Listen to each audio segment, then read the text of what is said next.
Hello dear students, I'm Nishma Anthony. Before going to today's session, let me ask you all a question.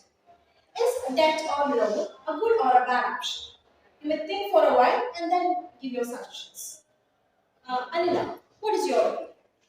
That is not good, I guess. Alright. What about you, Chanchal? I think that is not a good. Alright. So what is the bad? May I have your opinion please? I think not, it is not good. Okay.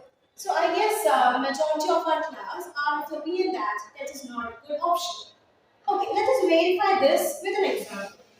Let us consider Adani Limited, which is a public limited company in our country. Suppose we may assume that Adani Limited is having a current capital structure consisting of equity share capital of 1 crore, which is divided into 1 lakh shares of 100 each, and there is no debt involved. Alright. Further, the company is undergoing a requirement of rupees 1 crore, maybe for meeting its expansion purpose or something like that. And it has two proposals in front of them. First one is to go for a public issue of 1 lakh equity shares to raise 1 crore. And the second option is to raise a debt or a loan at 10% interest per annum. So what we have to do is we have to evaluate these two proposals and find out which one is better. Alright, so we may also assume that the net profit earned by the firm during the year is 10 crore. Remember the other day I have told you about the other name for net profit. What is it? It is EBIT, that is earnings before interest and tax. Alright, so here I am taking EBIT as 10 crore and here also it is 10 crore.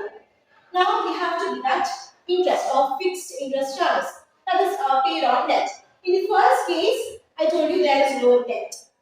So the interest would be nil. And in the second case, you have to pay 10% of 1 crore, which is 10 lakhs.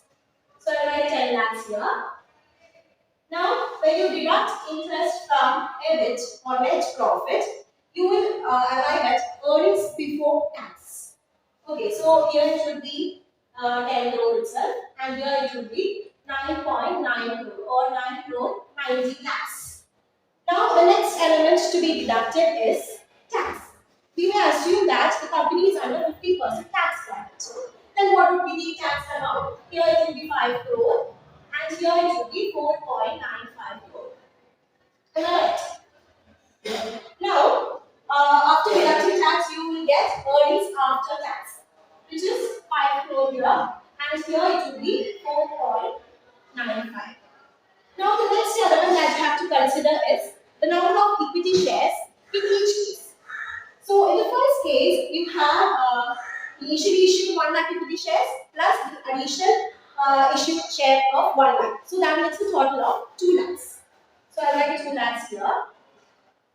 What about the second proposal? We only have the initially issued 1 lakh equity share capital. So, I'll write 1 lakh here.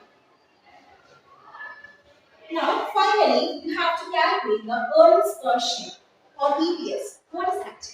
That is nothing but the profit earned by each share in the company. Alright? So, how do you calculate EPS? It's quite simple. You have to just divide earnings after tax by number of equity shares.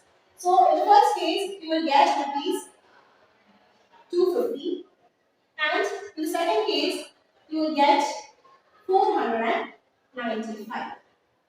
See the difference in EPS?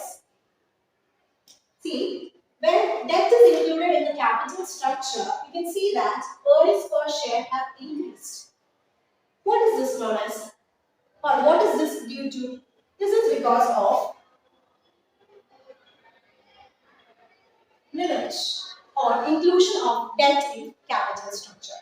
Just like a leverage that is used to lift heavy objects and make a job easier, a leverage in capital structure is ought to enhance the returns to equity shareholders or returns to owners of capital. Now, if I ask you the same question, is debt or loan a good or a bad option? What would be your reply? Now I think debt is a good option. Yes, very good. Debt is a good option. because now we know the reason. It leads to enhancement of returns to equity holders or returns to owners of capital. We'll discuss more on leverage in the coming up sessions. For the day, we'll wind up. Thank you.